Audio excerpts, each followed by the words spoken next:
Los Angeles అల్లర్లు అదుపులోకి రాలేదు. అంతేకాదు అమెరికాలోని మిగతా ప్రాంతాలకు కూడా అల్లర్లు విస్తరించాయి. కాగా ఈ నిరసనల నేపథ్యంలో కొంతమంది దుండగులు రెచ్చిపోయారు. యాపిల్ స్టోర్ సహా అనేక వ్యాపార కేంద్రాల్లో లూటీలు చేశారు. ఇదిలా ఉంటే లాస్ ఏంజల్స్కు సైన్యాన్ని పంపడాన్ని అధ్యక్షుడు డొనాల్డ్ ట్రంప్ సమర్థించుకున్నారు.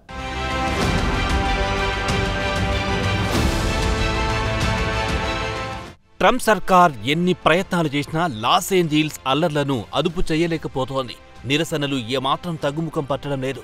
ఈ పరిస్థితిని ఆసరాగా చేసుకుని కొంతమంది దుండగులు రెచ్చిపోయారు. యాపిల్ స్టోర్ సహా అనేక వ్యాపార కేంద్రాలను లూటీ చేశారు.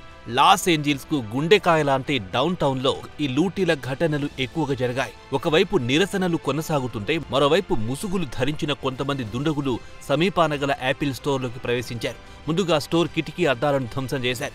ఆ తర్వాత గాడ్జెట్లను లూటీ చేశారు. ఆ తర్వాత మరికొన్ని వ్యాపార కేంద్రాల్లోకి ప్రవేశించారు. అక్కడ కూడా లూటీ పర్వాన్ని కొనసాగించారు. ఈ నేపథ్యంలో పోలీసులు పలువురిని అరెస్ట్ చేశారు. ఇదిలా ఉంటే లాస్ ఏంజల్స్ లో పరిస్థితి అదుపులోకి రాకపోవడంతో డౌన్ టౌన్ లో అనేక ప్రాంతాల్లో కర్ఫ్యూ విధించారు.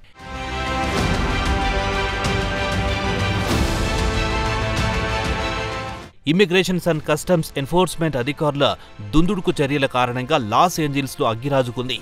ఆందోళన చిలికి గాలివారగా మారాయి. దీంతో San Francisco, Seattle, Dallas, Louisville, Chicago తదితర ప్రాంతాలకు నిరసనలు విస్తరించాయి. అంతేకాదు ఆయా ప్రాంతాల్లో పెద్ద ఎత్తున అరెస్టులు కూడా జరిగాయి.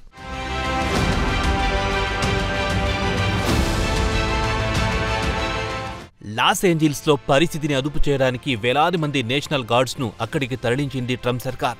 అయితే అల్లర్ల అదుపునకు నేషనల్ గార్డ్స్ ను తరలిస్తూ ట్రంప్ తీసుకున్న నిర్ణయం వివాదాస్పదమైంది. ట్రంప్ నిర్ణయాన్ని కాలిఫోర్నియా గవర్నర్ గవిన్ న్యూసమ్ అలాగే Los Angeles mayor Karen boss తో పాటు స్థానిక పోలీస్ అధికారులు తీవ్రంగా వ్యతిరేకిస్తున్నారు.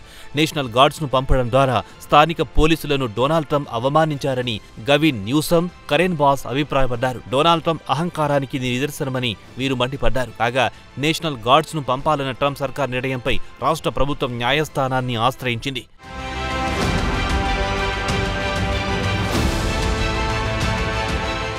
వాస్తవానికి నేషనల్ గార్డ్స్ అనేది ఓ హైబ్రిడ్ విధానం వంటిది. నేషనల్ గార్డ్స్ వ్యవస్థ అటు రాష్ట్ర ఇటు ఫెడరల్ ప్రభుత్వాలతో కలిసి పనిచేస్తుంది. అవసరమైనప్పుడు గవర్నర్ల ఆదేశాలతో ఆయా రాష్ట్రాల్లో నేషనల్ గార్డ్స్ ను రంగంలో దించుతారు. కాగా అధ్యక్షుడిగా తనకున్న అరుదైన అధికారాలను ఉపయోగించి నేషనల్ గార్డ్స్ ను లాస్ ఏంజల్స్ కు తరలించారు. అయితే అమెరికా చరిత్రలో 1965లో తొలిసారి ఇలా జరిగింది. ఆ తర్వాత నేషనల్ గార్డ్స్ ను రంగంలో దించడం ఇదే ప్రథమం.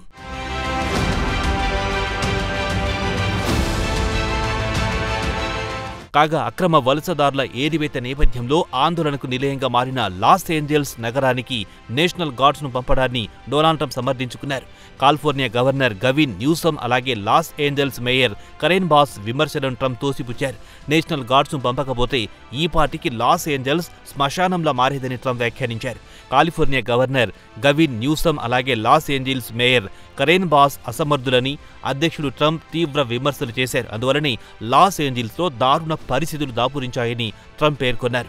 గవిన్ న్యూసమ్ అలాగే కరెన్ బాస్లు సమర్థులైనట్టయితే లాస్ ఏంజల్స్ లో అల్లర్లు ఎప్పుడు అదుపులోకొచ్చేవన్నారు డొనాల్డ్ ట్రంప్. ఏదేమైనా లాస్ ఏంజల్స్ అల్లర్లు చివరకు కేంద్ర రాష్ట్ర ప్రభుత్వాల మధ్య ఘర్షణలకు దారితీస్తున్నాయి.